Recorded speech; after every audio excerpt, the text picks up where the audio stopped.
It's 3 minutes after 10. A very good morning indeed to you. It is also Friday.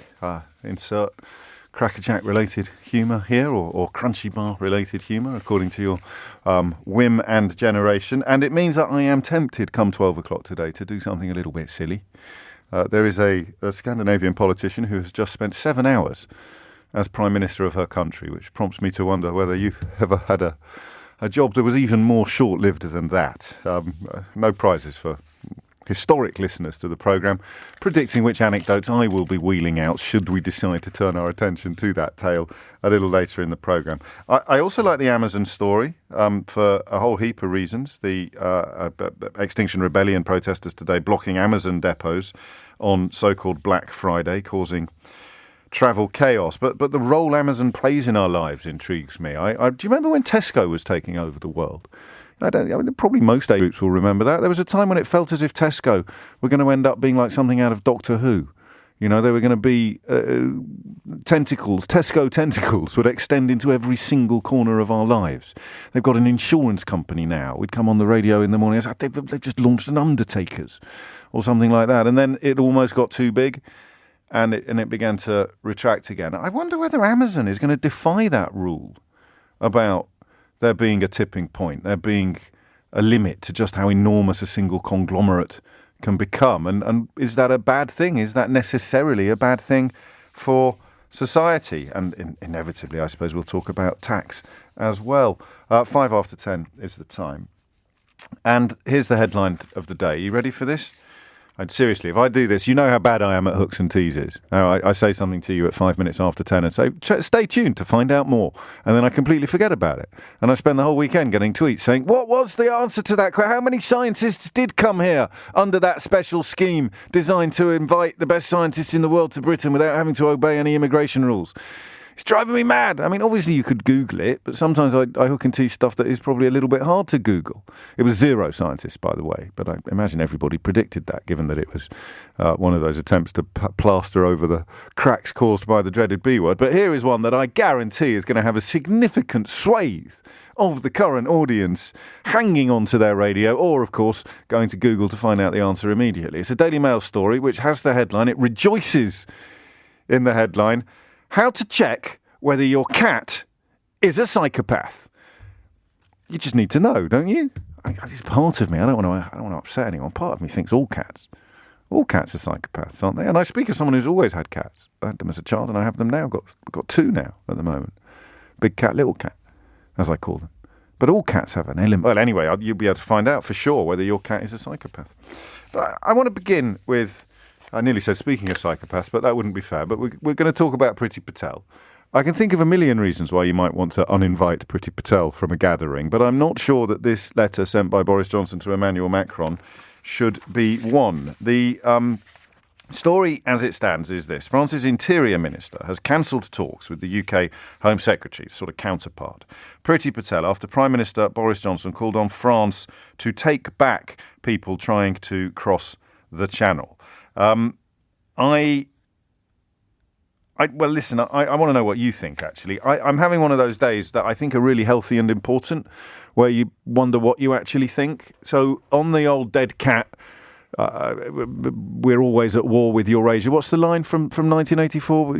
Oceania is always at war with Eurasia. Is that it? Something like that? The idea that he has to keep the fires of enmity burning with the European Union in order to camouflage the catastrophe of Brexit. If he can keep us all angry and xenophobic, then we probably won't stop to notice that, shelves are empty and gritters are the latest lorry-related shortages. I don't know if you've seen that as it begins to get cold. There's a shortage of gritter drivers because they've all gone off to drive the bin lorries that the bin lorry drivers have left to go off and drive the supermarket delivery lorries. And but I do wonder whether that kind of flames must keep burning in order to distract attention from reality. Some days I really believe it. Some days I think, well, this is obviously performative. This is obviously posturing. This is obviously all about the optics. And then other days I think, if they want to get re-elected in a couple of years' time, in 2 or 3 years' time, they are at some point going to have to point towards successes, like successful cooperation, successful compromise. So these constant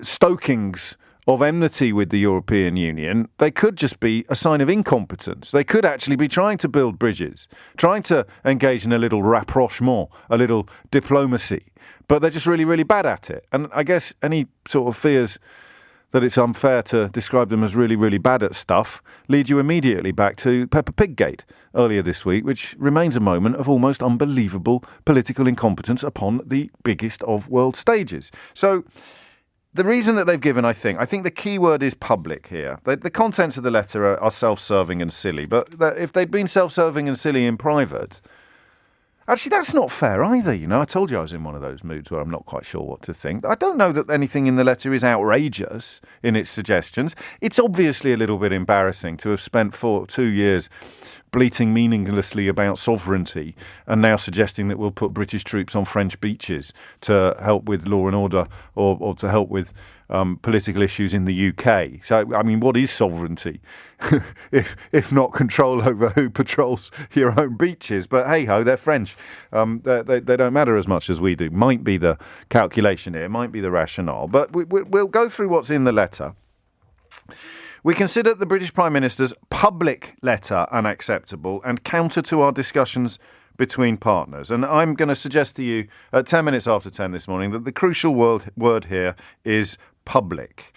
Because if you turned up in private and said stuff that your negotiating partners found outrageous, you wouldn't chuck them out of the room, would you? You'd say, sacre bleu, that is incroyable, that is outrageous. Let's definitely not do that crazy thing you've just suggested, Home Secretary. This is where we're coming from. Let's see if we can meet in the middle.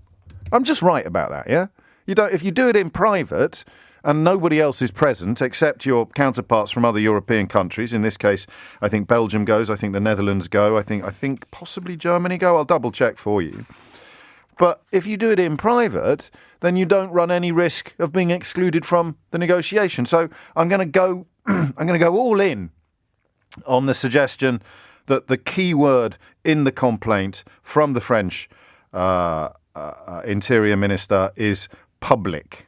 Making it public made it even worse, he said. We consider the British Prime Minister's public letter unacceptable and counter to our discussions between partners. Which leads to two questions, really. Why did he do it? 0345 6060 973. Why do you think Boris Johnson elected to conduct very delicate and potentially life-saving diplomatic negotiations on Twitter? And I guess the point of my earlier comments is that he's just really bad at all this stuff. Has become a viable answer. Remember, not that long ago, people were saying, well, he's a bit of a buffoon, but he surrounds himself with really competent people. And then along came Dominic Cummings at the very heart of power, which I think exploded forever the idea that Johnson has a particularly good eye for surrounding himself with very competent people. But even his closest confidants now say that the crack team in number 10 Downing Street is considerably inferior to the one that he had, for example, in City Hall when he was Mayor of London. He's surrounded by sycophants and there's power struggles going on all the time. And his wife, who dreamt of being Director of Communications in the Conservative Party, do you know, I don't know if I should tell you this, I'm told that she was incandescent with rage when our very own Tom Swarbrick was appointed to a position in Theresa May's government that she had her eye on for herself. My source is good on that one, but I have no concrete idea of whether it's true or not. But my information is that Carrie Johnson, née Simmons, was absolutely furious when Tom Swarbrick of LBC fame went to work for Theresa May in number 10 Downing Street as head of broadcast, I think, because that was a job that she felt should have been hers. And now she, despite not being officially on the payroll, reportedly does engage in a role within Downing Street that perhaps goes beyond the traditional spousal role. So the accusation is that he's not got good people around him. That might be part of the answer.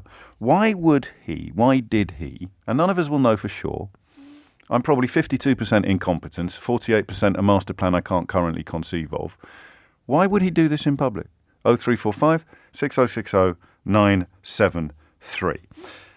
The 5 steps he laid out are thus: joint patrols to prevent more boats from leaving French beaches, deploying more advanced technology like sensors and radar, reciprocal maritime patrols in each other's territorial waters and airborne surveillance, deepening the work of the country's joint intelligence cell, and immediate work on a bilateral returns agreement with France, alongside talks to establish a UK-EU returns agreement. Brackets, don't mention that we had one, and all of those people who knew exactly what they were voting for actually voted to abolish the thing that Boris Johnson is now begging the French Prime Minister to reintroduce. I knew exactly what I was voting for. I voted to abolish the UK-EU returns agreement that I am now desperate for the man who persuaded me to vote to abolish it wants to reinstate.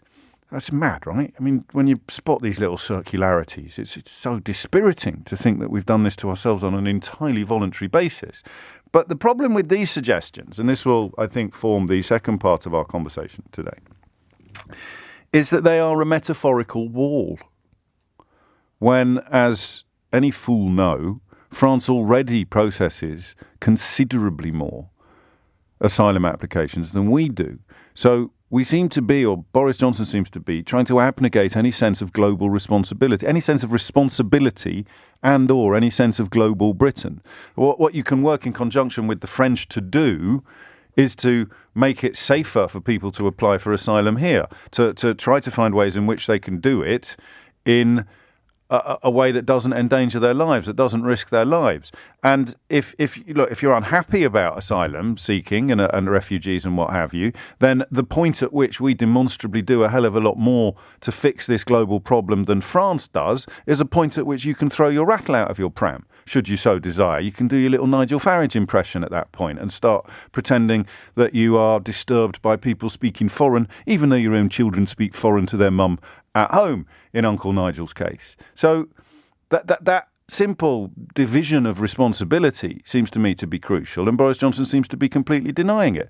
Complain about how much the UK is doing when the UK is doing a hell of a lot more than its allies, but until the UK is doing as much as its allies, then the only real, and I know a lot of people find this very uncomfortable, and I know that people who hate foreigners do wield far too much power politically in this country than they have done than at any other point in the last 30 or 40 years. And I know that the media and much of the political establishment is in thrall to people who hate foreigners, but unfortunately some facts are colourblind or nationality blind. If we're doing less than they are, we can't ask them to keep people out of our country.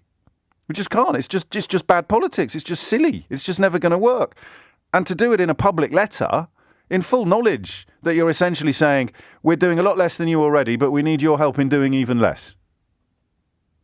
Unless I'm reading it wrong, in which case 0345 6060 973 is the number that you need. So there are your two lines of inquiry this morning. Why the hell did he put it on Twitter? 0345 6060 973. And am I right in suggesting that it's just pie-in-the-sky politics to suggest to an ally that on the issue of processing refugees or dealing with asylum seekers, we're already doing a lot less than you, but we demand that you help us do even less? That's just never going to fly, is it? Or is it? You see what I mean about it being one of those days when... Actually, I think I'm a little bit clearer on what I think now than I was at the beginning of the introduction. Hopefully you are too. It is 20 minutes after 10. Jonathan in my inbox. I'm going to have to start using it. Keith, remind me next week, a new week resolution. Start paying a little bit more attention. Some of the texts and tweets that come into the show these days are hilarious, especially the ones that I have to read to the end to realise just how hilarious they are. Jonathan in Deal says, Dear James, there's nothing at all wrong with Carrie Johnson doing work in our government. My wife is a district nurse. I'm always popping round to patients' homes to provide treatment when I'm not too busy painting. Thank you, Jonathan. And Paul, you said I couldn't read this out, but I'm going to anyway. It's simple why he did it, James. He's a totally useless bleep.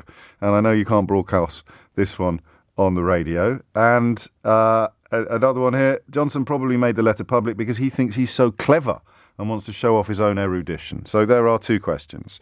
Why do you think Boris Johnson did his diplomacy on Twitter, prompting the French to uninvite Priti Patel from Sunday's crisis meeting on refugee-related issues? And second question, is it just me, or is it just stupid to say to your ally, we already do a lot less than you, but we demand that you help us do even less in addressing this global issue? I know you're working a lot harder to fix problems in your own country than we are, but we demand that you help us fix our problems as well. Or am I missing some crucial point? 21 minutes after 10 is the time. Joel is in wonderful, wonderful Copenhagen. Joel, what would you like to say?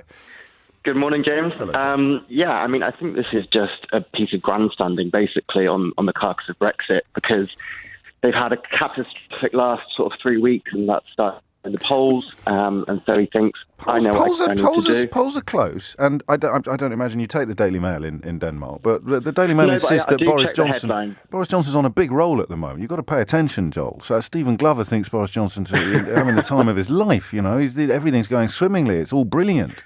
Yeah, I think it's starting to show in the polls. They're making some headway downwards. What does he need to do? He needs to shore up the support of that 52%, basically, and this is a good way to do it, because I know what we've got. Let's create this kind of faux war with France, and then the Brexiteers will love that. So you see it as silly and unsustainable in the long term, but deliberate and cynical in the short term. Oh, completely deliberate and completely cynical. And he also looks like he needs to be doing something, because, I think what this situation needs first and foremost before it hits the media is kind of diplomacy in the background. L'entente cordiale, I guess. L'entente cordiale. And also, exactly. I suppose that any realistic solution to the problem is going to involve the UK processing asylum seekers more, whether offshore or not, more effectively than it currently does, sort of contributing to the notion of safer routes rather than making these people less safe than they are already. And I mentioned that in full knowledge that 27 people died this week. And he knows, because of this rump of support that very sadly has to be described as simply hating foreigners, this rump of support will never swallow the solution that needs to involve doing more and being better. Therefore, his only alternative is to throw a little bit more red meat at them and say, "Oh, aren't the French awful?"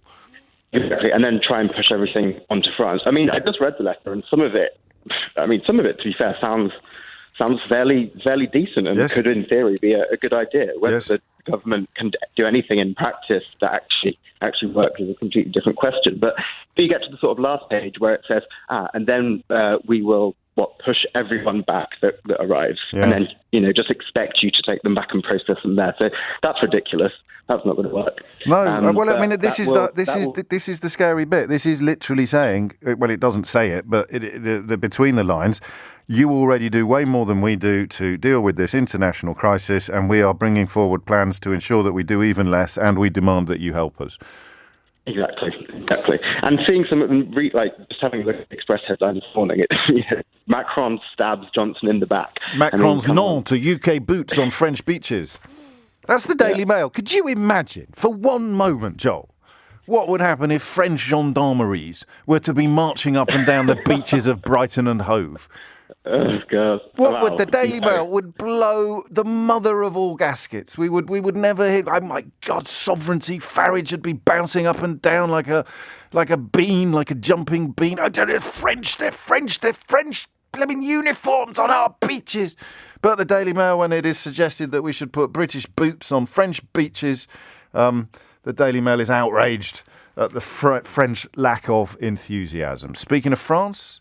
I know this makes me sound a little bit peevish, but Joel and Claire, the first two callers today, ringing from continental Europe, do not contribute to my official listening figures. So my kids need shoes, Claire, in Normandy, and you are not contributing to the bonus scheme that allows me to buy my kids shoes. How do you sleep at night? Oh, very difficult. It was very difficult. I'd love to pay if you'd let me. It's outrageous. You're getting it for free in France. This is the kind of reason. This is why Brexit happened. This is why Brexit happened. I tell you. I wish it hadn't. Let's put it that way. Fair enough. So what do you think? What do you think the Prime Minister is up to? What's going on?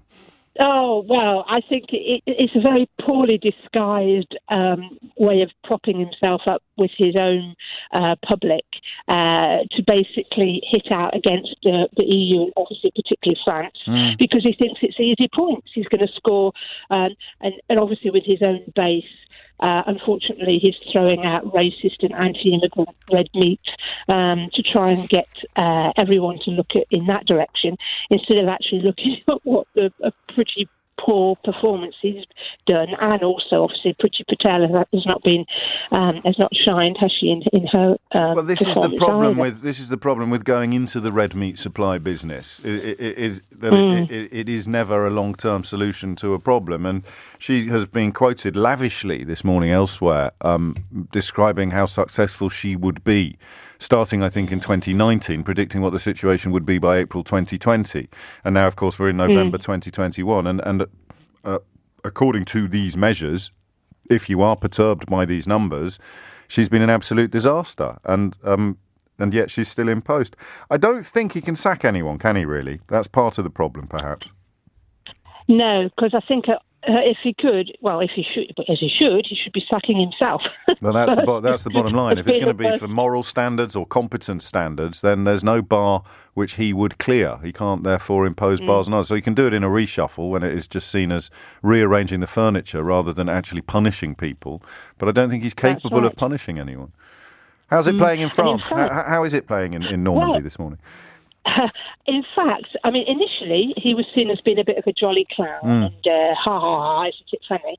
Now I think people think, oh my God, he's some sort of, they actually now think he's a British version of Trump and a dangerous one at that. And unfortunately, well, I say dangerous, everyone sees through it. People know that he's just trying to get his own numbers up and such like, and because he hasn't got anything else to use. Before he used the vaccine rollout, maybe he'll start doing the booster rollout, perhaps, because he's not, that's not going too badly. But in France, especially, I live in Normandy, so I live right close to the port where a lot of the fisher people go off to try and fish.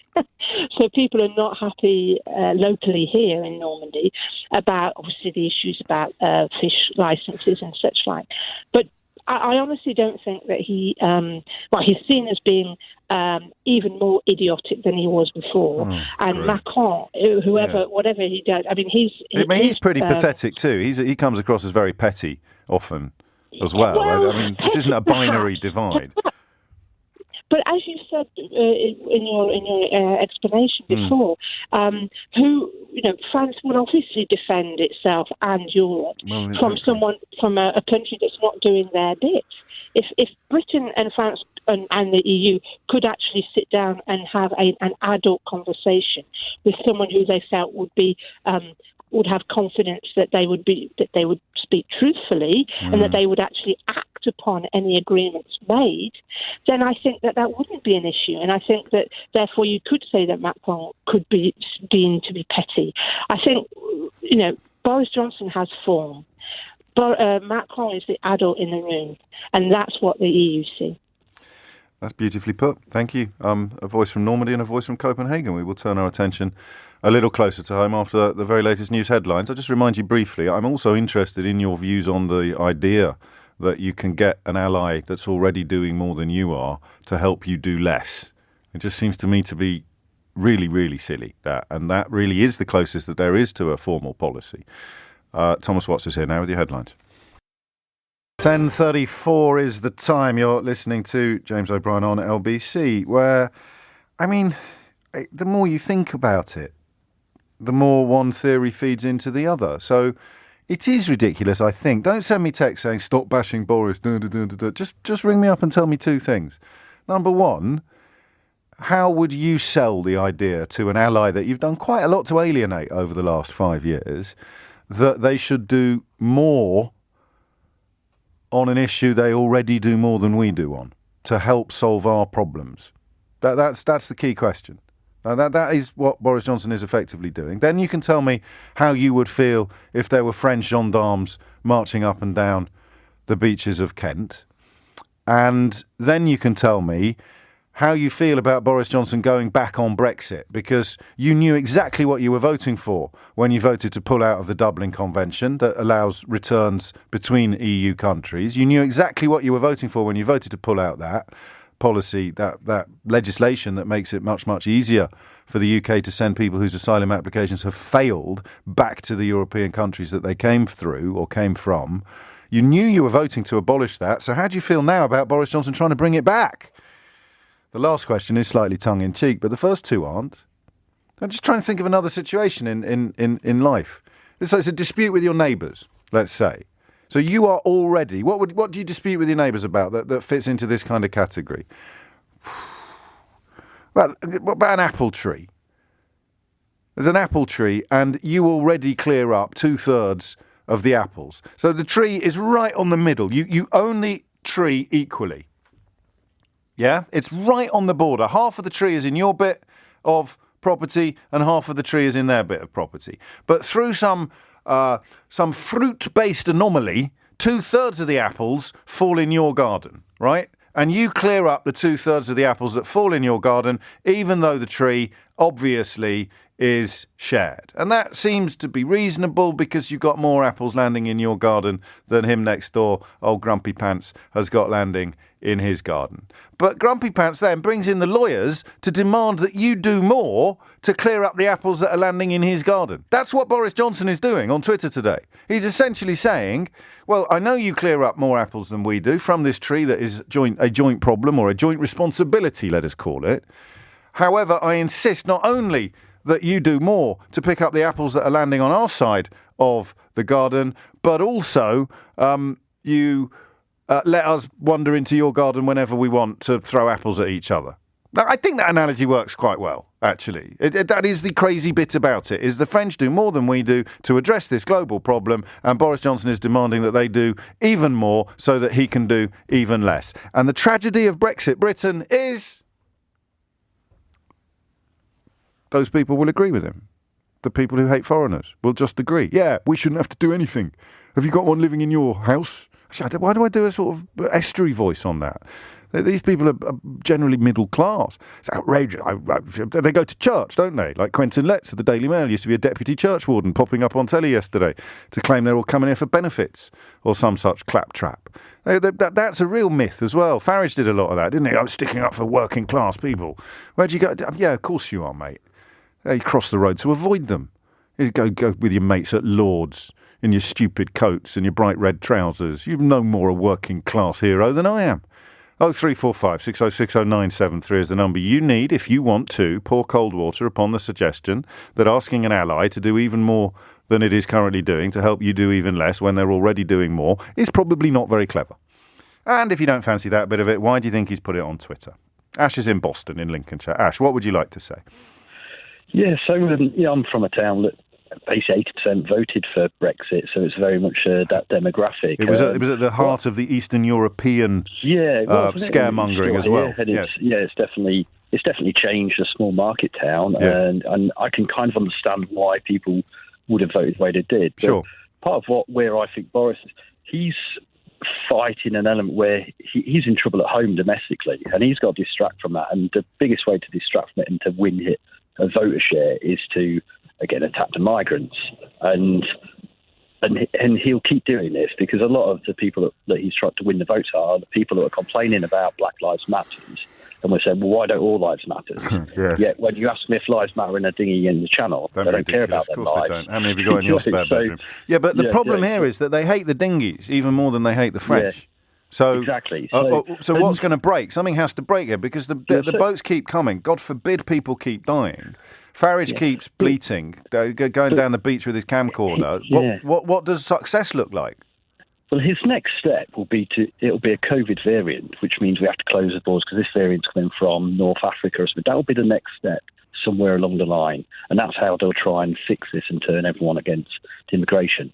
But my view, I sat thinking, and you know what, I'm probably one who, in the past, have questioned this, but educate himself. He just sat, well, why don't we be a bit patronising British about it? And do you know what, make our migration and our refugee system the greatest in the world and the best in the world. So we open up to everyone. We almost Dunkirk spirit, go across, bring everyone across, so there is no more people struggling over there in bad places, in shanty towns in Calais. We make it brilliant for them coming here. And it's a clumsy term, but maybe kill the problem with kindness by being so good at it. It kills the... Yeah, but even David Cameron used words like swarm and the words like flood would be used. I think you're thinking is utopian. It's admirable, but it's a little bit utopian. And this is that there are finite resources. Because it would solve so many problems in, labour shortages, in actually being good. Everybody would then think, well, do you know what? That's actually working. Why don't we try something like that? And it might actually grow and shift. I think the tragedy is, Ash, that if you are massively, measurably, demonstrably better than your nearest countries, then you end up perhaps with unsustainable levels. You truly do. That's the madness of Boris Johnson's current position, is that he's complaining about his responsibilities when France and Germany most obviously, but other countries as well in per capita and percentage terms, are shouldering way, way, way much more of these problems. And of course, I mean, incredibly, when a country like Germany or a leader like Angela Merkel steps up and says, right, we have a humanitarian responsibility to do even more, and offers amnesty to 1 million Syrians, the racists in this country, in the government, in the media, and of course, Uncle Nigel, they have an embolism about that. So I mean, they're furious when another country does. Think about that for a minute, because I think this gets missed amid all the madness. So Germany offers to take 1 million Syrians, and Farage uses that as a reason to leave the European Union, because they might go to Germany and some of them might come here one day. Where exactly would these people be in a world that leaves the racists happy? Where exactly would they be? And unfortunately, this week, it's clear in some corners of social media, but of course the public figures know exactly how far they can and can't go in public. The answer to that question for some people is at the bottom of the English Channel. Where can these people be? Because if they go to Germany, you're furious about that because they might come here one day. If they go to Calais and try and cross into the United Kingdom, you're furious about that because they might get here one day. But they can't stay in Syria. You can pretend that they could, but that's just ignoring reality. So where exactly can these people be in a world that would leave British racists happy?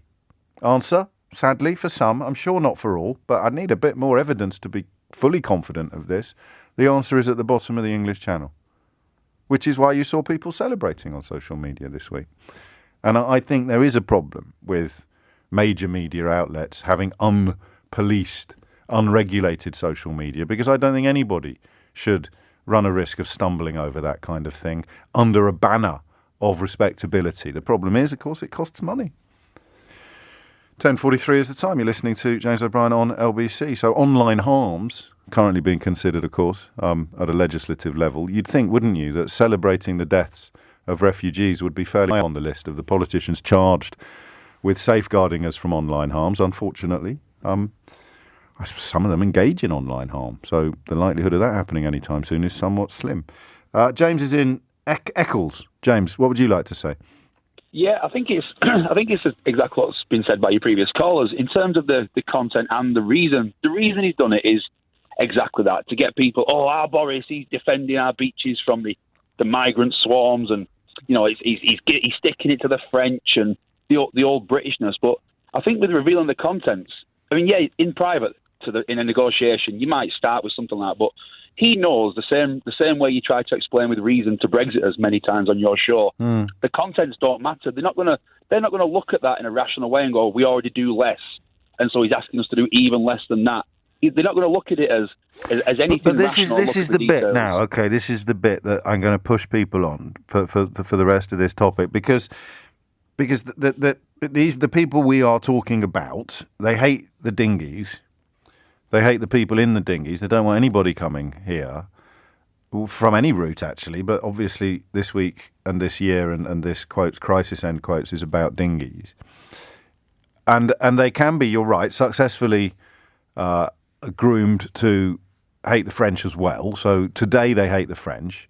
But those two hates, those two negatives can't make a positive.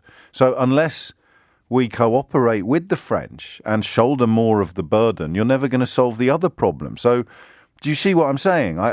There's no wisdom in this plan, even if it's a sinister plan, because you can't solve the problem of the crossings without the help of the French, and you can't secure the help of the French without fulfilling your own responsibilities. But what if Boris actually isn't even bothered about fulfilling that? What if it's all he has about to be? He has to be, because this is an election threat.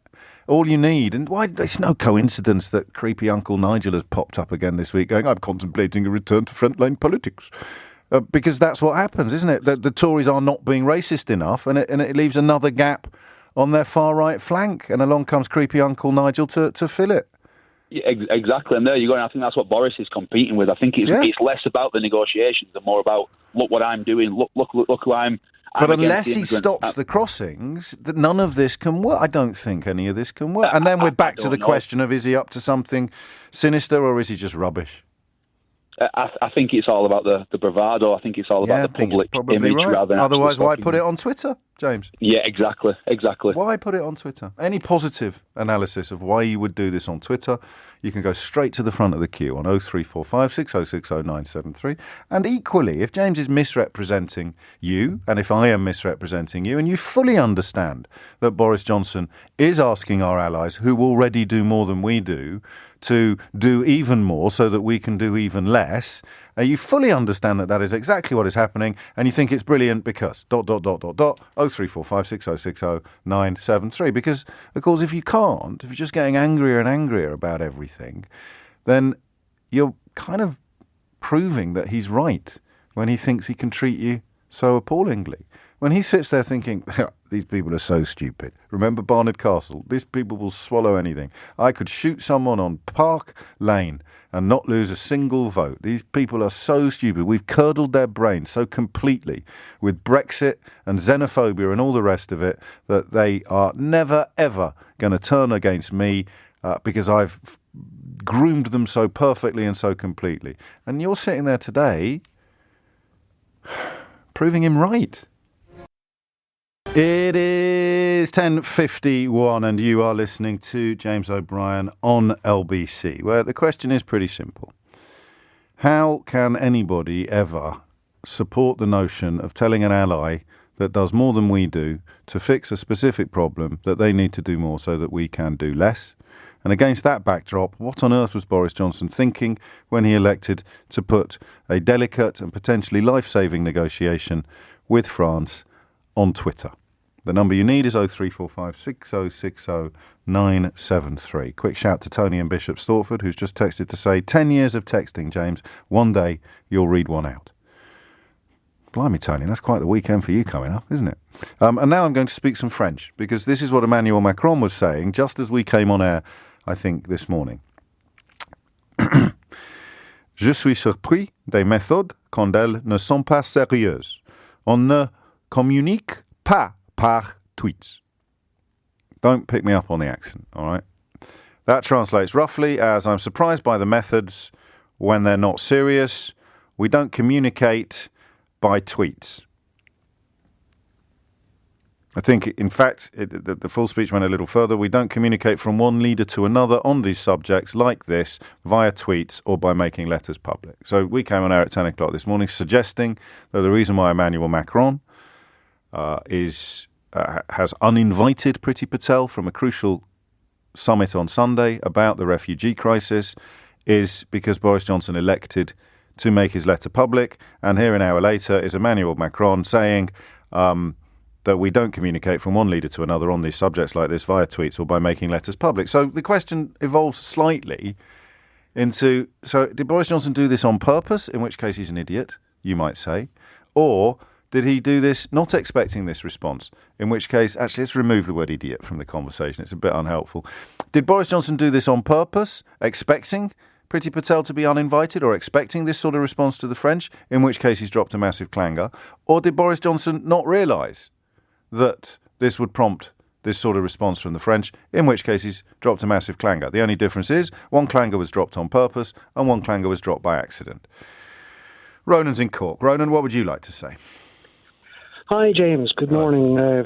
First-time caller, great fan of the show. Welcome. Yeah, in regards to the question, just speaking to a researcher, I mean, I think we can all accept that Boris is a reactive practitioner, let's say, in many respects. And I think the COP26, I think he saw himself as a Churchillian moment amongst the international players. I think he didn't get that vibe from them. So I think that has I think he then went back to Westminster and then marched his troops up to do what he did. So I think he kind of has a reactive that you can't really see it as either genius or incompetence. It's actually just guttural. It just seems to be something that, publicising something that should be private in negotiating. It just has a very reactive element. I need a little bit more than that. Okay, so you mean it's a sort of fit of pique?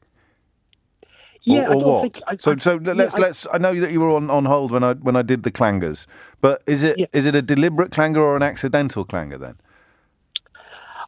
I think he hasn't got advisors to construct a dialogue, let's say, with the British public or with international players.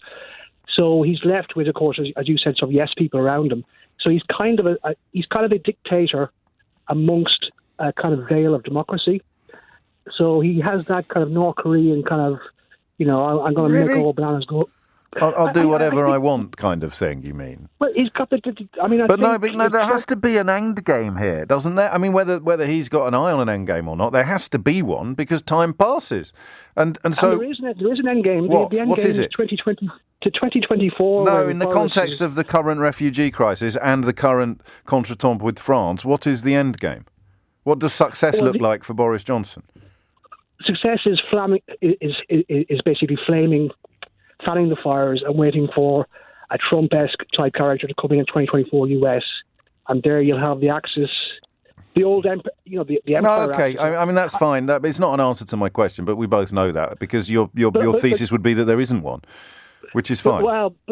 But also on a point. I mean, I lived in England for 24 years. Yeah, beautiful people, brilliant country, and unfortunately, the legacy of the British Empire has brought the ruling elite, the political elite, into a place where they're slowly bringing the population into this kind of, the empire kind of over the last 50 years has kind of went back to the motherland, let's say. I mean, you see a lot of the kind of movements. No, okay, so I think that you're nudging towards the answer to a lot of these questions is a genuine belief that we are somehow better or that we don't have to obey international responsibilities. Britannia waives the rules. So we see an ineluctable logic, you and I, Ronan, hang on, I need to get this out. In the idea that we do less than the French do, so it's ridiculous to ask them to do more. We think that's an inarguable point, but the people you're describing think it's a perfectly natural thing because they're flipping French. Well, there's a time lag, and the time lag between the end of an empire and the start of a new empire. I think we're in that middle phase, and I think a lot of positioning is happening now. And the new empire is never in the same place as the old empire. So, this is where China becomes central to a lot of international contemplations. Ronan, thank you. I'm going to push people a little bit to come up with an end game. What does success look like for Boris Johnson now? Because if success is the French doing even more than they already do to help us do even less, it's just never going to happen. And Macron's contribution earlier seems to me to prove that. On the subject of Macron's contribution earlier, this is unsigned, understandably, because it's a vicious attack upon me and my person. James, your French accent is absolutely great. If they remake Allo Allo, you're a shoo-in. Kind of month. Nick's in Woburn. Nick, what would you like to say? Hi, James. First-time caller, Welcome and aboard. I love your show. I really do. A little bit nervous, so bear with me, and hopefully I can unscramble my thoughts. But in some ways, I feel that maybe Boris Johnson has thought this through, and I hate to give him credit as some sort of great grandmaster, chess grandmaster, strategizing, but in some ways I think he's factored in that the EU and France's relationships with the UK in particular at the moment are obviously less than cordial, and with the Northern Ireland protocol discussions outgoing, the chances are that the EU and France will use the pressure that migrant crossings cause to underline the failures of Brexit. And are in no hurry to lift or to alleviate, help the UK alleviate the crisis. Right. And he's already factored that in. So what he needs now is a massive excuse for his electorate for the ongoing migrant problems, which are going to continue. It's all the fault of the French. It's all the fault of the French. it's all the fault of the French. Yeah. There may have been a 10% thought in the back of his mind, look, if I ask in public, I might get what I asked for, problem solved. Yeah. But I don't think that is it. I do believe he has looked ahead and recognises the negativity between relationships. Or to be less, I don't know, sophisticated in our thinking, he's looked ahead and recognised his political impossibility of actually fixing this problem, with exactly. or without the help of the French. It's always going to involve doing more, and he knows he can't sell that. He can't sell that politically. Yes, and he's and he recognises that the EU and the French are disinclined to help, especially with the Northern Protocol outstanding. Because there's a point at which the EU may suggest in the upcoming protocol relationships that we will help, we will assist with your migrant problem. Just sign on the dotted line. No, he's already signed on the dotted line. Just adhere to your commitments.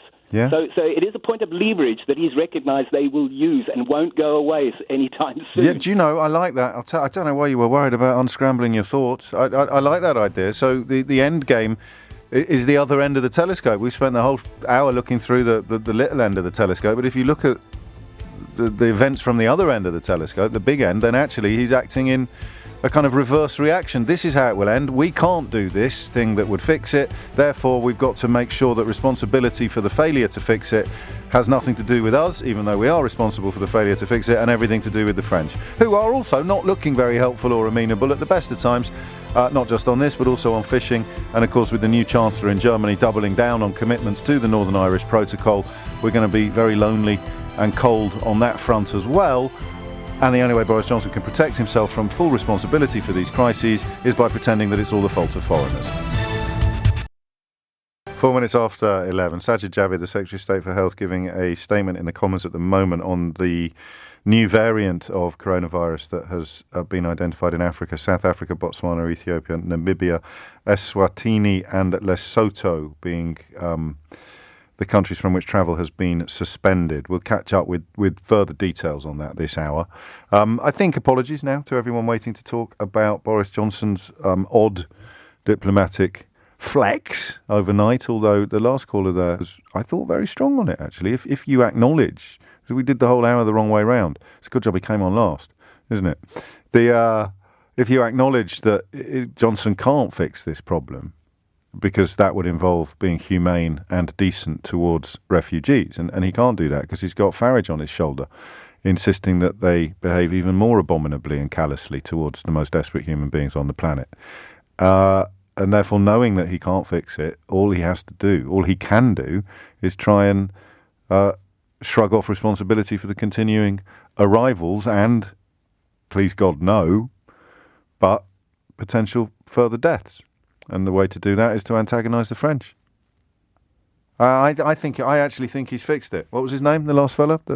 I think he absolutely nailed it there. I'm nicking that analysis. Well, not nicking it. I'm learning from it and adjusting my own thoughts accordingly. 5 minutes after 11. I don't think I will be learning from the next voice you will hear, or indeed adjusting my thoughts accordingly. This actually happened in the House of Commons yesterday. A man stood up and read a speech. You could tell he was reading it. I mentioned that for two reasons. Number one, Theo said earlier this week you're not supposed to read stuff out in the House of Commons. I don't know if that is completely true. I may have misunderstood. But I mention it for the second reason, is that if you've written it down, there's no defence that it kind of crept out of your mouth accidentally. There's no defence of, oops, I did it again. If you've written it down, not only have you sat there and framed these thoughts, you've also, if you're anything like me, when I'm writing stuff down, you've sat back and gone, hell, that's good. Yeah, man, this is good. Yeah, go me. This is going to slay them in the aisles. This is the big one. This is the moment that the party leadership wakes up and realises that I, Nick Fletcher, MP, I am the future. Member of Parliament for Don Valley. Which I think is, I should probably check. I think that is the constituency my first home was in, actually. But he gave a speech yesterday, which he had written in advance, and which contained these. I was in Westminster Hall, wasn't he? Yeah, it was a select committee, I think, rather than the House of Commons. Still in the House of Commons, though. Houses of Parliament. Yeah, all right, pedants to the left of me, pedants to the right of me. The point is, ladies and gentlemen, I think that a shining new star in the firmament of British politics hoved into view yesterday. Everywhere, not at least within the cultural sphere, there seems to be a call from a tiny yet very vocal minority that every male character or good role model must have a female replacement. One only needs to look at the discussion surrounding who will play the next James Bond. And it's not just James Bond. In recent years we have seen Doctor Who, Ghostbusters, Luke Skywalker, The Equalizer, all replaced by women. And men are left with the Craze and Tommy Shelby. Is there any wonder we are seeing so many young men committing crime?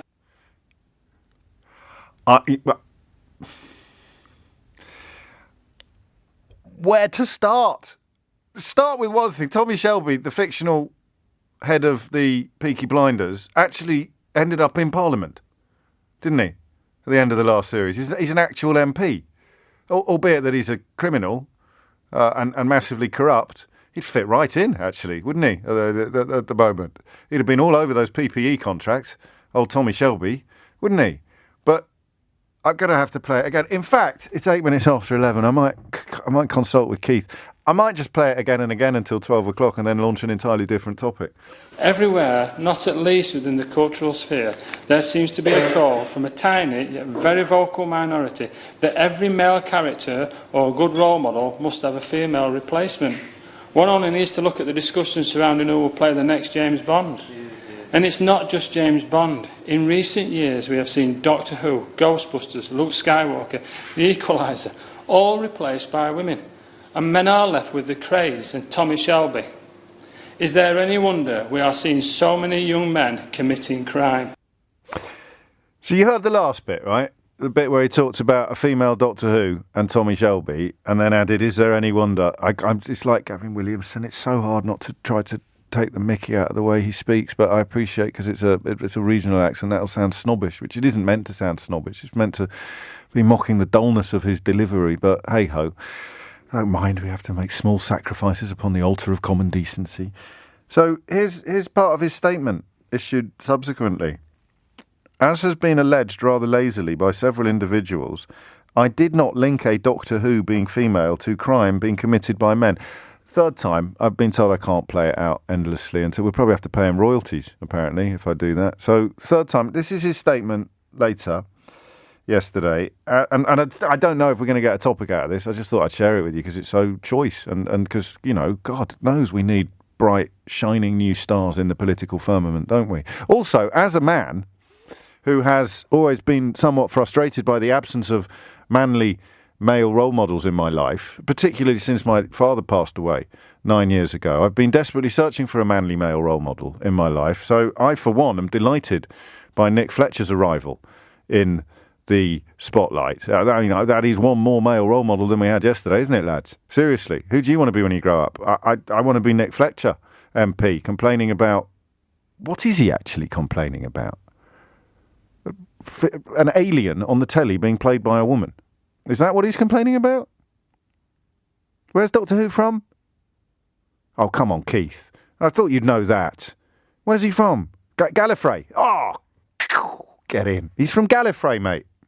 You're from Doncaster. And he's from Gallifrey. And she's from Gallifrey as well. And that is the problem here, apparently. Oh, I don't know. But anyway, compare and contrast.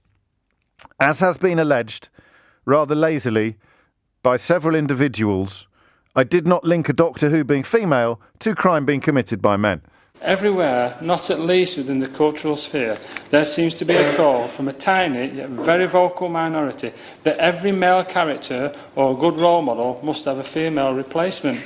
One only needs to look at the discussion surrounding who will play the next James Bond. And it's not just James Bond. In recent years we have seen Doctor Who, Ghostbusters, Luke Skywalker, The Equalizer, all replaced by women. And men are left with the Craze and Tommy Shelby. Is there any wonder we are seeing so many young men committing crime? Oh, mate. Luke Skywalker wasn't replaced. Was he? He just got old. He just got old, mate. He didn't... Is he still... He wasn't replaced. Just a new generation of Jedis included Rey is her name. Where am I plucking all this stuff from? God only knows. Rey, she's called. James Bond is still a man. Occasionally, newspapers that are in the business of scaring really stupid people raise the prospect of James Bond not being a man anymore. Like that matters. It's a fictional character. I saw Glenda Jackson play King Lear not long ago, and it was one of the finest nights I've spent in the theatre. It didn't make me feel emasculated or threatened, or, I don't know, I didn't go out and mug anyone after watching Glenda. I didn't go out and commit a crime after watching Glenda Jackson. And do you know what? He mentioned that. He's the second person in public life in the United Kingdom to mention the new series of The Equalizer. And I was the first, because I think it's absolutely banging. I think it's one of the best things I've seen on telly in a long, long time. And I've watched Ted Lasso. And I appear to be the only person who thinks that way. It must be doing all right, because I think it's been recommissioned for a second series. But guess who plays The Equalizer now? It used to be Edward Woodward. You remember when we were kids? It was Edward Woodward. And now, The Equalizer, and I'm going to tell you who it is. And if you don't know, you're not going to believe me. Guarantee you won't believe me when I tell you. It partly depends on your age. If you're even close to my age, then you are not going to believe me when I tell you who plays. Do you know who plays The Equalizer? Do you know who plays? Do you know who plays The Equalizer? But you only know because I told you who it is. No one believes me when I tell them who it is. And then I tell them to go and watch it, and they quite often come back and say, it's not that good, mate. I don't know what you were getting so excited about, which makes them very wrong. Queen Latifah plays The Equalizer. So 30 years ago, this sort of vigilante justice deliverer was played by the English actor Edward Woodward. And now, 30 years later, 40 years later probably, they have recast it with Queen Latifah in the leading role. And Nick Fletcher is absolutely broken by this development in popular culture. Because when he was a kid, it was Edward Woodward. And now it's Queen Latifah. And that is awful, because he hasn't got a role model anymore. Now, if your role model is a bloke who puts an advert in the newspaper saying, I can help you when no one else can, and then kills your enemies on your behalf, then I don't know you're going to be that bothered whether it is Edward Woodward playing the character or Queen Latifah. But Nick Fletcher is deeply, deeply bothered.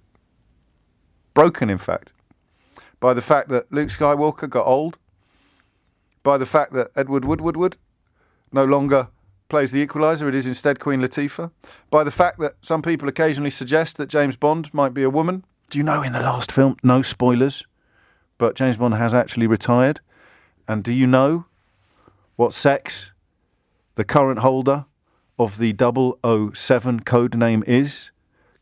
Do not tell Nick Fletcher. Seriously, do not, whatever you do, tell Nick Fletcher MP that at the beginning of the latest Bond film, 007 is a woman. Because if you tell him that, he might go out and commit a crime. In fact, he probably will. But he did not link a Doctor Who being female to crime being committed by men. I'm going to take a little break now. I'll tell you what I'm going to do. I'm going to throw open the phone lines. I wasn't planning on taking calls on this. And you can just ring me. And the producer will decide whether your contributions are worthy of going on air. Because I would quite like to talk about it. And I might come back with a question that you can answer. But let's do that thing that I am going to really, really come a cropper doing at some point in the not too distant future. It won't be today because there's lots of other stuff we can talk about. But I haven't asked you a question. I haven't set up a topic. I have obeyed none of the traditional rules of radio phone-ins.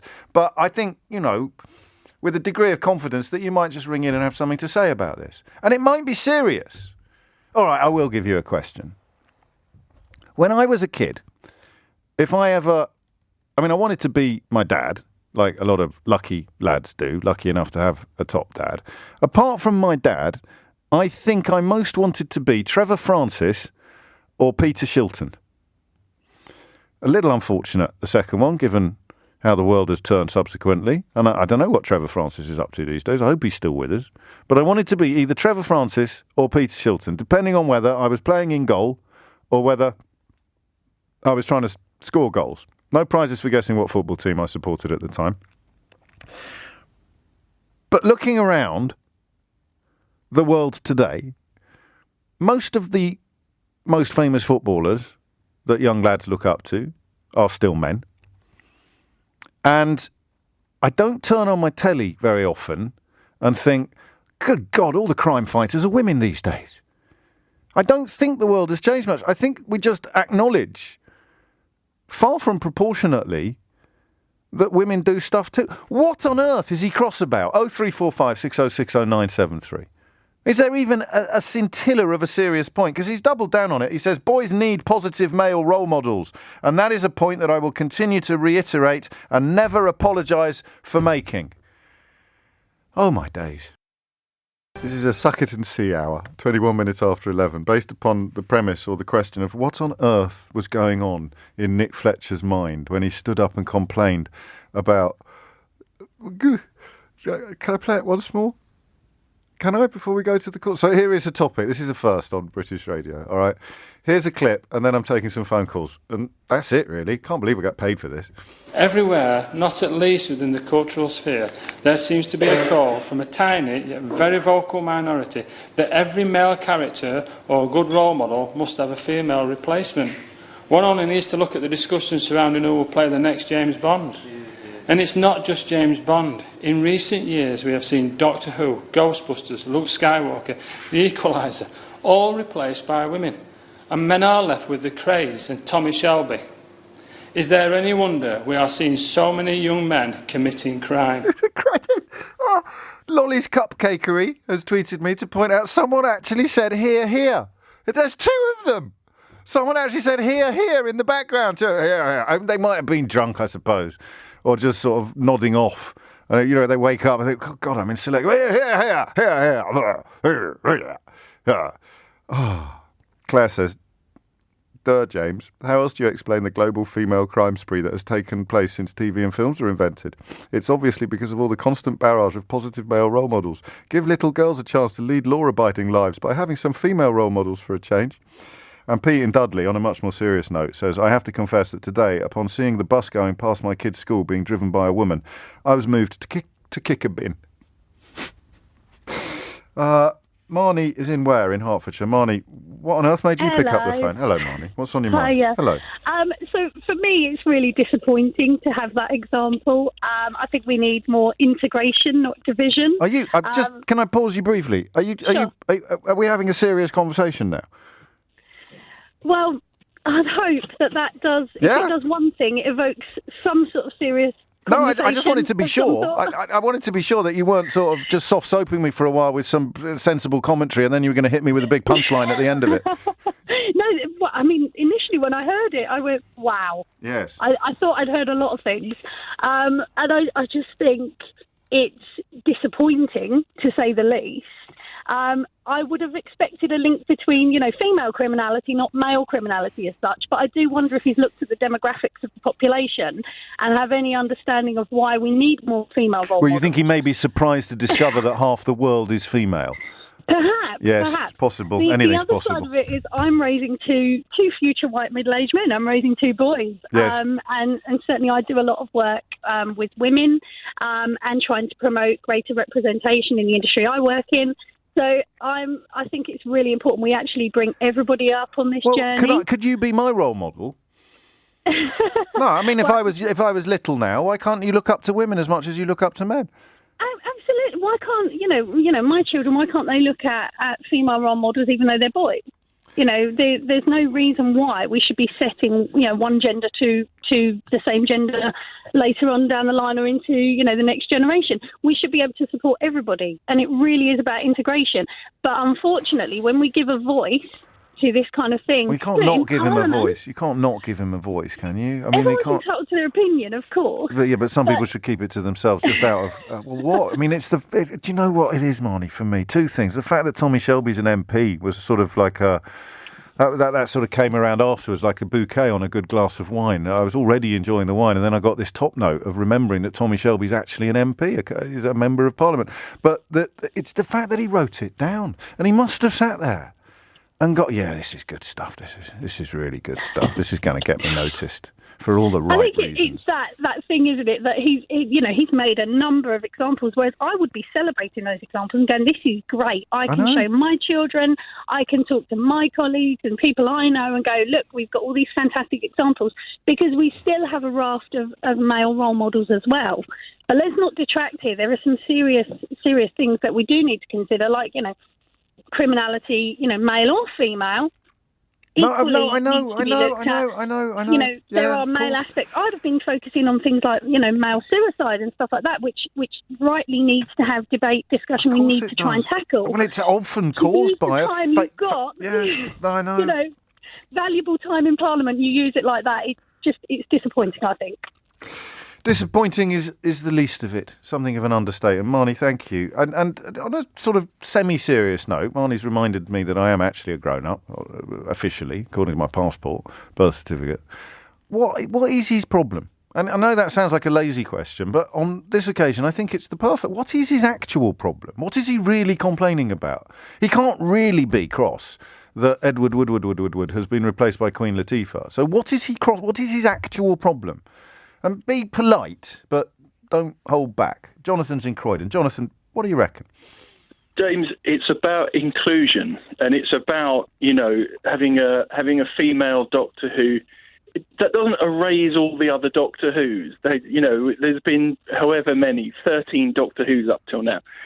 I mean, his point has to be, as far as I can see, it's distracting us from Nadine Dorries the other day and her nonsense. I'm not familiar with the lady to whom you refer. Oh, good for you.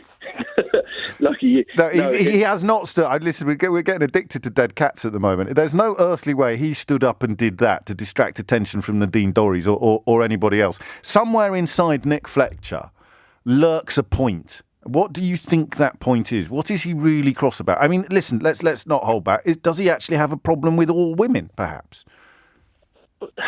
But I don't think he has a point at all, James. Because no, that is also a possibility. But he thinks he does. So somewhere inside Nick Fletcher, he thinks Nick Fletcher thinks a point is lurking. What is the point that Nick Fletcher thinks is lurking within him? James, that is the $1 million question. Look. None of these female characters in these shows have replaced the males. That's the ultimate thing. Ray has not replaced Luke Skywalker, and that's not sending out. You know this. I know this. Everybody sensible knows this. But Nick Fletcher thinks that we're under threat by these developments. Yeah, I would have thought, given the state of the country, he would have better things to worry about. Are you familiar? Because I'm not. I saw him on Question Time the other night, and I know he's become a big hero in certain quarters. But are you familiar with this Jordan Peterson fellow? Vaguely. Oh, vaguely. Not familiar enough to know whether this is of a similar. Is this in a similar ilk? Is that the kind of thing? Because I think he's always telling men to tidy their bedrooms and pull up their socks or something. I'm not entirely sure, but quite a lot of interesting characters, shall we say, mention him in these sort of contexts. I just wondered whether it was this idea that masculinity is under threat just doesn't ever seem to occur to any people that we might fairly or accurately described as masculine. I don't even know what I mean by that. All I know is that I've never watched a woman on the telly and felt diminished or diluted or emasculated in any way, shape or form. There's a wonderful, going back in time. It was the two Ronnies, and they did a thing called The Worm That Turned. Does anyone remember that? And it imagined a future in which the roles had been completely reversed, and the two Ronnies were like char ladies, and all of the big jobs were held by women. And even as a kid, I remember thinking there was something really clever going on. Maybe that's what Nick Fletcher watched. As a kid. Let's check his age. He is actually worried that the world is turning into a Two Ronnies sketch. And Nick Fletcher is the man to stop that from happening. I'd love to give you the phone number to contribute to this conversation, but the switchboard's full. God knows why. Thomas Watts is here with the headlines. 11:34 is the time. Danny's very upset. He says, it's not just Doctor Who, James. I went to an actual doctor the other day. Imagine my surprise when I walked into the GP's office to find he'd been replaced too. What is this madness? Now, there's one phrase in Danny's tweet that makes you think immediately, if your cultural references are anything like mine, it makes you think immediately of one magazine. And the phrase is, imagine my surprise. It's pure Viz, right? It's all about Viz. Do you know, shortly after I appeared, this is all very self-referential, so forgive me, but it's honest, and I think it'll tickle you if you're, like, familiar with Viz. So not long after I appeared on the front page of the New York Times, I appeared in Viz. And I'll tell you now, I've only framed one of them, and it wasn't the New York Times. 11:34 is the time. Anyway, back to Nick Fletcher's, psychodrama? We'll find out. But before that, rather more importantly, as I mentioned to you, Sajid Javid has been issuing a statement on this new coronavirus variant that has been discovered in Africa, and Ben Kentish was listening on your behalf. Ben, what can you tell us? This is not an exercise in building tension, I have to tell you. Have we lost Ben? Shall I tell you? I'll speak to David in Rochefort in Essex about the Nick Fletcher story. There's a big delay, so I'll introduce Ben and then be quiet. Ben, over to you. James, it is a significant concern, this new variant. Sajid Javid telling the House of Commons in the last few minutes that there is huge international concern about it. It is called B11529. It's likely to be named as new later today by the World Health Organization. Why is it such a concern? Well, it's got 32 mutations. That's double the number that the current Delta variant has got. And the scientists fear that the mutations that it has, they believe, will lead it to be A, potentially more transmissible, and B, James, potentially better able to evade our current vaccine. So Sajid Javid telling the MPs, because of the rate it's spreading in South Africa and because it is already highly likely, he said, to have spread to other countries, it now does pose what he called a very substantial risk to us here in the UK. Madam Deputy Speaker, we are concerned that this new variant may pose substantial risk to public health. The variant has an unusually large number of mutations. Yesterday, the UK Health Security Agency classified B11529 as a new variant under investigation, and the Variant Technical Group has designated it as a variant under investigation with very high priority. It's the only variant with this designation, making it higher priority than Beta. It shares many of the features of Alpha, Beta, and Delta variants.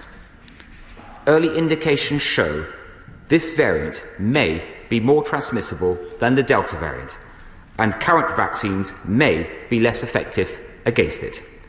It may also impact the effectiveness of one of our major treatments, Ronapreve.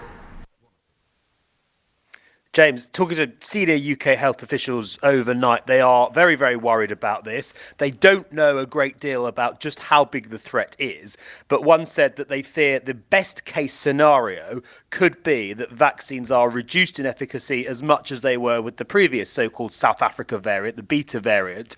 That saw vaccine effectiveness reduced to 50-60% for Pfizer and Moderna, 40 to 50 for AstraZeneca. That's against symptomatic COVID. So a big reduction, and that is, they fear, the best case scenario. It is important to say that we still don't know a great deal about this variant. They're still waiting, even in the UK, for samples of it so they can begin the studies. The hope is that vaccines will still protect people against severe disease, which is, of course, the main thing to worry about when it comes to deaths and protecting the NHS. But at the moment, they simply don't know. And that is why the government has this time moved quickly to add those 6 countries to the red list. Sajid Javid also making very, very clear in the Commons that there are already live discussions underway as to whether more countries needed to be added. Given what he said about the fact that this has likely spread quite far already, James, no great surprise if that does happen in the days to come. Ben Kentish, LBC's Westminster correspondent, there with all that you need to know about that statement in the House of Commons. 2 to 3 weeks, I think, was the time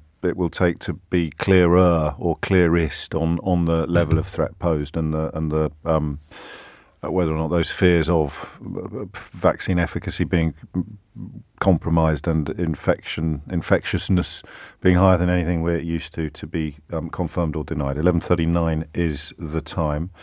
Ian's in Bournemouth. He says, "Hi James, I'd like to be the sexy, objectified male sidekick to the new female James Bond. Can you pull a few strings, please?" I'll see what I can do, Ian. David's in Rochefort in Essex. What do we think Nick Fletcher is up to? David? Because it can't be quite as daft as it looks to us, can it? Or to me, at least. It's unusual for me, but I'm lost for words. I can't believe what a moronic imbecile I think he is. It's scary that he actually represents a constituency, and wow. I mean, are we not going on these days? We're trying to work towards gender equality, where everybody is of an equal. Well, is that the thing? You know that line I love about if you've been privileged your whole life, then equality looks like oppression. So that might be part of it, in that it is a move towards more equality. And to some men, seeing women on the telly, we've all probably done a double take when football commentary started including women, or female referees appeared on the pitch. You do a double take, and then I think if you're normal, and I use that word cautiously, you settle back down again, and it's no biggie. But some people probably stay cross about it, do they? I don't know. I mean, I work in the transport industry, and we are getting more and more women lorry drivers. So does Marnie, actually. The first caller, she didn't mention it, but the first caller works in the transport industry as well. I think she chairs, or is deputy chair of Women in Transport. And it is a growing, because God knows we need more drivers, so, you know. I'm not being funny. I drive lorries myself, obviously. Yes. And I look at some of these women drivers as they drive and think, OK, a lot better than me. I don't care what sex they are, as long as they can do the job. And is this guy a complete buffoon? Is it culture war? Is it? I mean, he's just misjudged it, because I find most culture war battlefronts to be ridiculous, but I appreciate not everybody does. This one, he's just got it wrong. If the National Trust one worked, complaining about diversity on Britain's Got Talent worked, statues works, but this one is just, because they're all nonsense, but this one he's just gone a little bit too far, and complaining about Queen Latifah being the equaliser is not actually going to enrage anybody. I haven't seen it, Dave, but I tell you what, I am going to actually highly recommend she's actually really good at it. She put me on commission. Good. She's absolutely brilliant. If I've not sold a few tickets to the Equaliser starring Queen Latifah, then I don't know what would work. David, I love that. It sums up this hour. That I phoned a national radio station because I'm absolutely lost for words. But that's the whole point. Sometimes you can do this. What is he doing? What is he thinking? David's in Cambridge. David, what have you got? We've got some problems on the line. David. 03456060973 is the number you need if you can answer the question of what you think Nick Fletcher... Is there a serious point lurking behind all the silliness? Tony's in Teddington. Tony, what do you reckon? Hi, James. Hello, thanks for taking my call. So I actually agree with you. I do not think there's a shortage of positive male role models on television and in film. I think there's a diversity of them. Where I think there is potentially a shortage, though, and maybe this goes some small way to... sort of agreeing with what the MP has said. Okay. Is I think there's a shortage of positive male fathers positive fathers on television. I mean, I can think instantly of a couple of examples like Bronx Tale, which I think is better than most other sort of films of that ilk, and also Pursuit of Happiness. But I think by and large, there's actually a real shortage of those types of... Really? Is this something you thought before today? Sorry, say that again? Is this something you thought before today? It is, yes. It is. Totally. Because it's never really occurred to me. I remember when mine were young, it was often pointed out that the portrayal of fathers on cartoons was often a bit dundering or a bit kind of silly. But I never saw any particular harm in Daddy Pig being portrayed that way. I guess what I'm trying to say is I think there's a shortage of... When I say positive, I mean complex complex fathers who are well-rounded and are in tune with the modern age. Well, there's no way Nick Fletcher's calling for that, mate, is there? No, and this is where I think he's made completely the wrong point, but I think... I mean, you're talking about a bit like Prince William is talking today, about how we need to be more open with our feelings, and we need to be, I think he actually said a bit less British, which I think he just means a bit less stiff upper lip, and we have to be a little bit more... emotionally literate, but it seems to me that emotional illiteracy would lead you to getting very upset about it does speak to that, and I think if you look potentially in homes where maybe you have young men who go on to sort of commit crime, and I say this as someone who's not grown up with their biological father. I grew up with a stepdad.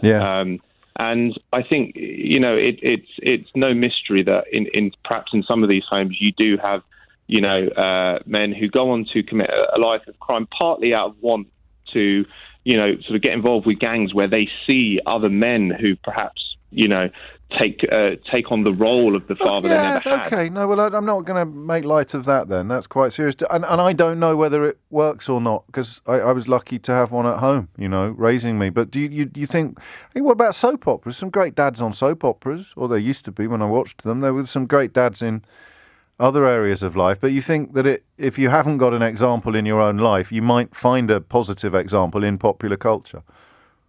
I think popular culture is so pervasive that we can't ignore it. It's important. And I think having more sort of positive fathers on television does two things. It speaks to, perhaps fathers who abandon their children and are made to think twice about it. Yeah. And it also speaks to children who grow up without fathers and are looking for those role models in popular culture. Captain Ben Sisko from Deep Space Nine, Emma tells me, is the best father role model currently available in popular culture. I don't know if you want to check that one out or not, Tony. And the one of my lovely Twitter account, this is from Connor, Altrincham Dry Cleaners. He says, I got a parking ticket the day after seeing Ghostbusters, James. Maybe that Nick Fletcher is onto something. David is in Cambridge. David, what would you like to say? Oh, no, it's the news. It's not the news. It's a break. And then after that, then we'll talk to David in Cambridge. Keith just said news in my ear. And hopefully you heard it, because you're always moaning about being able to hear Keith's voice in my ear. On this occasion, I am. Say news for? Why did you say news? It's not the news. It's time for a break. How can it possibly be 11:49? This is ridiculous. And all we're talking about is Nick Fletcher, the MP, who I guess is worried that there are too many women around the place now doing jobs that he thinks should be done by men. He's going to absolutely fall to pieces when he finds out about Margaret Thatcher and Theresa May. And Nick Fletcher is, of course, a Conservative MP. David is in Cambridge. David, where were we? Hi, James. Hello, so what you've mentioned Margaret Thatcher and Theresa May, who I mentioned in your producer, but what about when the Queen came to power in 1953? Does that mean he's only just processing the news that Theresa May was the last Prime Minister, mate. Let's not bring the Queen into things. Well, poor old Nick Fletcher will fall apart. And should we be concerned that when Prince Charles eventually takes over from the Queen, that young women crime will suddenly go up? Of course it will. Of course it will. My daughters will be out there smashing up lampposts and stealing smoked salmon the minute Prince Charles becomes king. It's a ridiculous point to make from Nick Fletcher that these are people who have probably even more exposure than Jodie Whittaker as the Doctor, and on TV frequently, especially around when Theresa May was in power with Brexit, and Margaret Thatcher during the Falklands and the poll tax issues and everything like that. These were figures, and I mean, there was arguably that there was crime during the 80s, obviously, in the early 2000s, but to draw a specific link to these figures that had, such a huge amount of exposure in the news, in the papers, and again, it comes back to the Queen, probably the most well-known figure in the United Kingdom. And listen to this from Alex in Devon. I'm glad we're all laughing at Nick Fletcher, but seriously, there are very scary comments. These are very scary comments. Misogyny has never been so brazenly obvious. Women being held responsible for male crime and violence. I hadn't actually seen it that way round, but he is essentially blaming women for men committing crimes, which is a really ugly and actually a much more well-established ugliness than perhaps I originally realised, David. It's horrific to actually suggest that. Actually, it's incredible. It comes down to gender, especially when he works alongside local MPs, both the men and women, and to suggest that does that mean that these younger women who have just recently become MPs will have an effect on the crime in their local area? It's beyond victim blaming. Absolutely. It's even more insidious than victim blaming. It's completely unassociated women who had the audacity to take an acting job are to blame for men committing crimes. The man's insidious. It's just absolutely shocking to think. Do you know what? What is it now? It's 2 hours in the trot there. Whereas we head even towards the end of the hour, it assumes a whole new complexion. That's incredible, actually. Thank you, Alex. I needed that. And Julian Suffolk points out that it is incel thinking, which doesn't necessarily have to involve voluntary celibacy. Involuntary celibacy, incel, but that school which blames women for everything. It's so odd, isn't it? You find racism hard to get your head around. hating women is perhaps even harder. Perhaps, I don't know. Richard's in Grimsby. Richard, what have you got? Hello there. Hello, nice to speak to you. Likewise. I think what we're forgetting is the constituency that this chap represents. Don Valley. Yeah. Ex-mining area, very macho culture in the past and probably still today. Do you think? Well, I think so, yeah. I'm about to undermine it enormously. It's where my first home was. Well, you were maybe the exception that proves the rule. I've still got a lot of friends up there. I understand what you're doing. I mean, it's a tough... I don't know that it is anymore. I think Ed Miliband is another Doncaster MP, and no one seems to have a problem with his brand of machismo or masculinity. You might be right. He might be appealing to but I think you're doing them a disservice, actually, Richard, is what I'm saying. I could imagine him going to a constituency surgery, and what will come up, things like antisocial behaviour, drugs, youth crime. And you think he's going to seriously the say... Tories have been in power for 10 years and have actually decimated youth services over that time. So a problem arises. He thinks, well, what's causing all this problem? And it's quite easy for him to think, well, let's blame the media. Let's blame popular culture.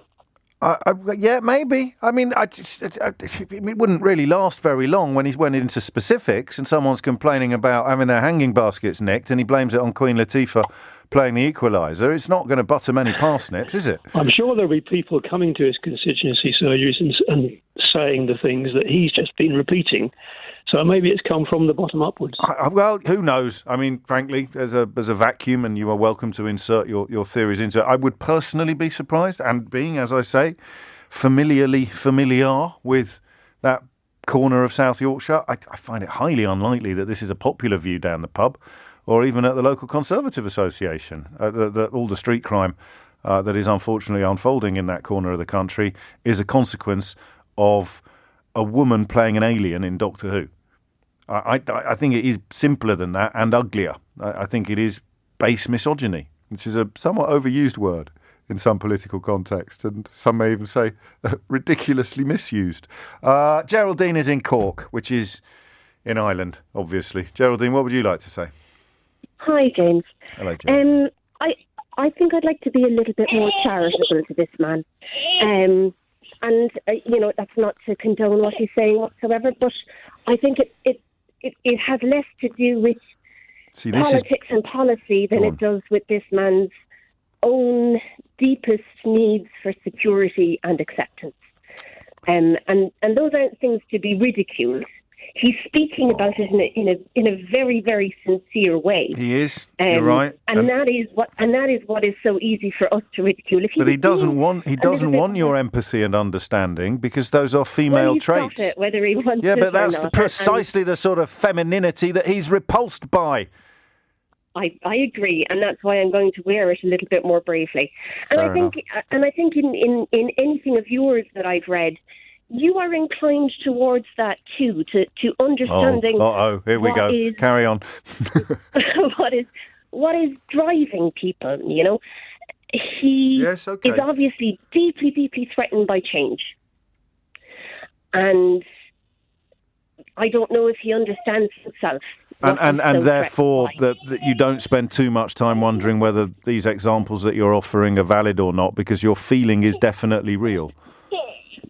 And don't we know what feelings drive people to do? Aren't we looking at the political consequences of that all the time? We do. Speaking of somebody who needs a little bit of attention, Geraldine? That's right, yeah. I'll go back to it. That's a beautiful segue there. But that's a beautiful contribution, of course, because it is that sort of warmth and empathy that he does genuinely feel threatened by, and yet you're warm and empathetic enough to find that sympathetic and to feel for him. I imagine in the first instance, at least, he'd be repulsed by your kindness and your warmth. But in the second instance, who knows? You have to hope it lands. You always do. Otherwise, there's no point trying to be good, is there? Thank you, Geraldine. Last word on this. So I've got to tell you, I could carry on forever. But I need to do something else in so I was going to do something quite silly in the third hour, but this has ended up being less silly than I thought it was originally, but I might go back to a grown-up subject in the final hour of the programme and postpone the question about what's the shortest job you've ever had for another day. But Phil's in Colchester with the last word. Phil, what would you like to say? Hi, James. Hello. When I listen to his speech, and it's the whole speech is what I'm referring to, not the specific bits of the Doctor Who that's been pulled out. about. Yes. The thing that struck me was the familiarity of the themes that you read in... Have you heard of men's rights activism? I have a bit, yes. Red pillars and black pillars and all that sort of stuff. There's like layers of it, and it starts quite sane, and it goes completely bonkers down to the bottom. And the sane bit is the stuff that he's talking about. Oh, okay. That there are men's issues like men's suicide and so on. Of course. But the theme, the driver that makes that philosophy exist is that women are pushing men out of society, stealing their roles, pushing them down and keeping them under. It's a very misogynist view, obviously. But it was obviously to you, but not obviously to them, because isn't it amazing how all of these people are so desperate to be victims? It is strange. It's one of the weirdest things about so many of the things, and the B word and everything else of late, is that the very people who complain so much about how hard they're being oppressed are almost universally the people who basically have no problems. Yeah. We're back to that great line, aren't we? Spend your whole life genuinely being privileged, then equality feels like oppression. They're taking away my rights, when actually what they're taking away is your unearned, unfair advantages. I think the reason why people have reacted so strongly to what he's said is because if you're not in that world, if you're in that world, it feels normal. It's a self-contained world that makes sense. But if you're outside the world, it is obviously bonkers. Doctor Who doesn't make people commit crimes, and it's ridiculous. Can you prove it? Can you prove it? Seriously? I mean, Peter Capaldi, possibly. Chris Chibnall, I gather from a lot of the purists on the Doctor Who fan sites, excites very, very strong emotions. But whether or not he's ever prompted anybody, he's currently the showrunner, as they call it in TV circles. Phil, lovely. What a lovely hour. So here's your choice, okay? There is a lovely story. Hey, Keith. It's all very well telling me to do the news when it's not the news. You forgot to remind me about how to check whether your cat's a psychopath. I've got that checklist for you before close of play today. And then I've got two stories to choose from. I like them both. One is a bit sillier than the other. Sweden's first female Prime Minister has been forced to resign within 7 hours of taking office. I love the idea. Should we do both? Can we do both? Let's do both. Come on, we're changing the rules of radio phoning all the time at the moment. We'll do two topics in the next hour, because I also like the story about the damage that is done to you, or was done to you, by having academics streaming at your school. There are loads of great offers all through November. So, head to simplysafe.co.uk and let our family look out for yours. For less. Yeah, for less. Sale ends 30th of November. T's and C's apply. This is LBC from Global, leading Britain's conversation with James O'Brien.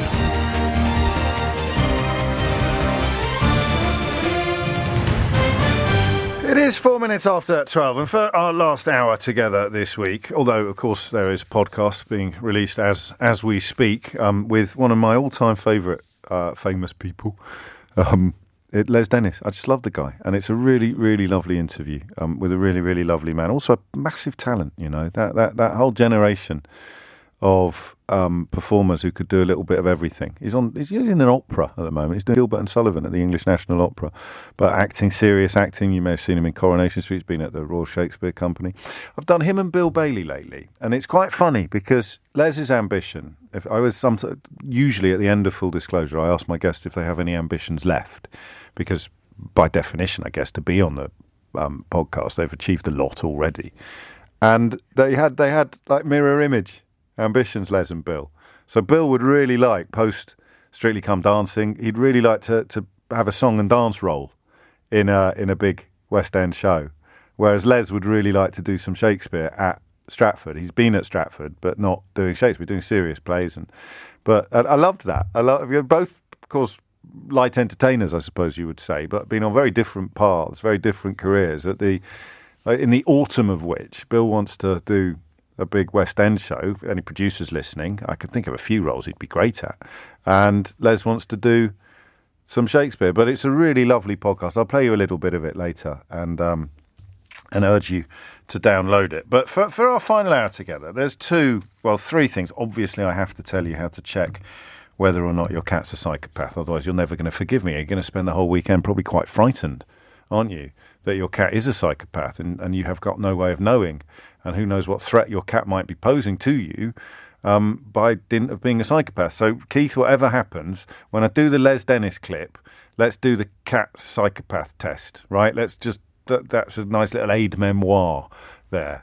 And then the two other stories I really like involve one of those tales that we do occasionally where I have to say to you that I used to be horribly wrong about this, but not maybe horribly wrong. I used to think the opposite.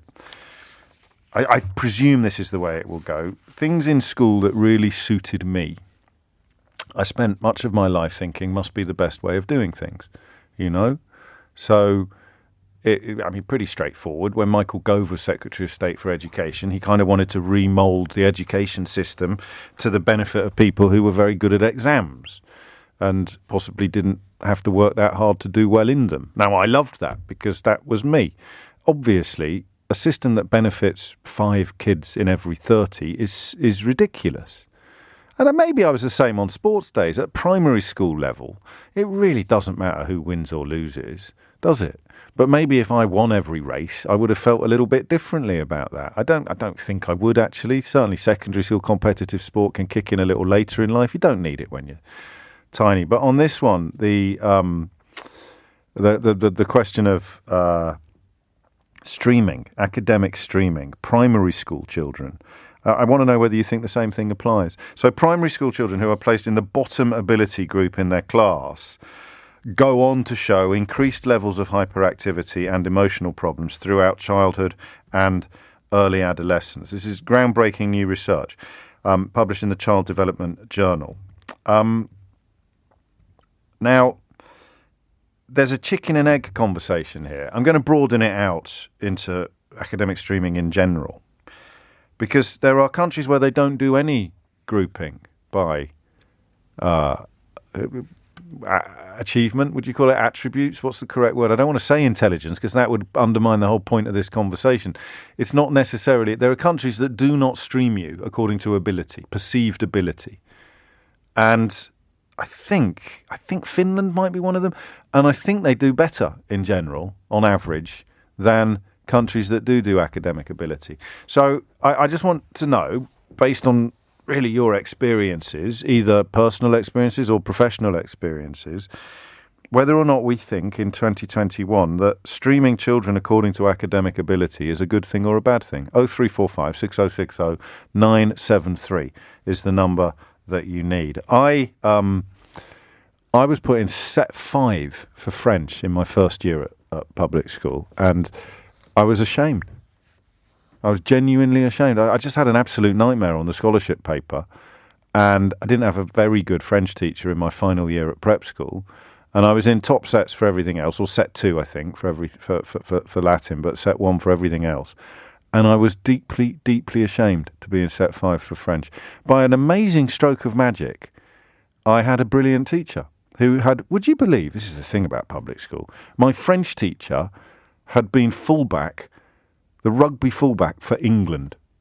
So he wasn't, he was the rugby coach at the school, which didn't see me cross his path very much, you won't be surprised to learn. But he was a French teacher with a Yorkshire accent. I still speak French with a Yorkshire accent. Sacre bleu. And he was just brilliant. He was one of those teachers that just suited me down to the ground. Now, by that, I mean he was a bit of a disciplinarian, and he certainly wouldn't brook any of my cheek in the way that other teachers did. Some perhaps even indulged it. And there was no way I'd ever be able to blag my way out of not having done my homework with him. And I just excelled. And the next term I was in set 1. I went from set 5 next term or the next year. Either way, it got me from set 5 to set 1. And I don't know for sure whether that shame was a bad thing. So I'm 13 years old, and I'm ashamed to be in the same set as perhaps you. Is that bad for me? Or does the fact that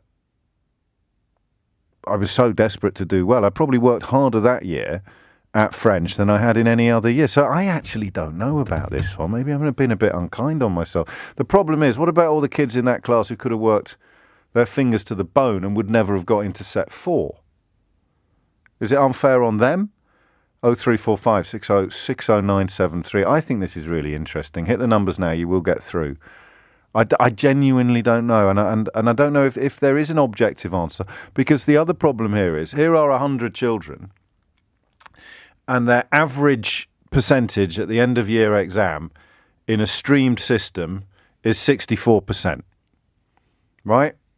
Now we unstream it and it goes up to 68%. Unstreamed classes, the overall average of 100 children has gone up by 4 points. But the number of kids hitting top marks has gone down because they have been held back in their class by less talented children. When all the most talented children are studying together, we get some of the best grades in the country in the top set. But when you mix everybody up together, the average goes up, the mean goes up, but the top performers, the top pupils, do slightly less well. This is good, isn't it, eh? What do you reckon? 0345 60 973. I think I shall name him, actually. His name was John Wilcox. And he was just a magnificent teacher. He was one of those teachers that you never forget, who has an impact upon you. I don't think I got an A in French. I think I only got a B by the time I did the O-level the following year. I'll tell you for sure, for now, if I'd had him in if I'd stayed in set 5, I probably would have got an A. No offence to whoever taught me second year French, but if I'd stayed in set 5 with him, I probably would have got an A in French. But most of the other kids in the class were struggling to get C's, even though we had the same teacher, which maybe is an argument against streaming, because it didn't hold me back at all. Oh, boy, let's find out. And the other conversation I want to try, and we need an extra switchboard, Keith. It's getting ridiculous now. So all the phone lines are full now, and I wanted to do another side order of funny stories. It's not fair on my colleagues. It's not fair on how quickly they're going to have to turn these calls over, because the other story I really liked is Magdalena Andersson was Prime Minister of Sweden yesterday for 7 hours before she was forced to resign after failing to get the Greens on board or refusing to accommodate the Greens' demands to join her coalition. She's hoping to get enough support from MPs to be voted back in next week. But she was Prime Minister of Sweden for 7 hours. What if she's not voted back in next week? She'll be in the history books. She'll be in a lot of pub quizzes, but she'll be in the history books. She was Prime Minister of Sweden for 7 hours. So I was going to ask you, and I still will, hopefully you'll get through at some point, what's the shortest job you've ever had? You know I was a chat show host for a weekend. You know this story, don't you? So I filmed a pilot. I did a chat show for Anglia TV in Norwich. Yeah. Partridge, ha, ha, ha. Pedestrianisation of Norwich City Centre. So I'm 28 years old. I did a chat show for Anglia TV, regional ITV. Head of features at Channel 5 came to see it. No, head of features at Channel 5 really liked it, so he commissioned a pilot for a national chat show on Channel 5. We filmed it. It was really good. Joe Guest was on it. Bernard Manning was on it. Can't remember who else was on it, but it was really good. And he commissioned it on the spot. It was really funny, like a kind of second-rate Jonathan Ross type thing. All right, fourth-rate Jonathan. All right, seventh-rate Jonathan Ross. And he commissioned it on a Friday night. So I spent the entire weekend on cloud 9 and also a bit scared because looking back, I probably wasn't ready. And then he got fired on Monday morning, literally fired on Monday morning, and everything in his inbox, all of his commissions got iced. So for one weekend, and not actually made any chat shows beyond the pilot, which we were even going to broadcast. He said the pilot is so good.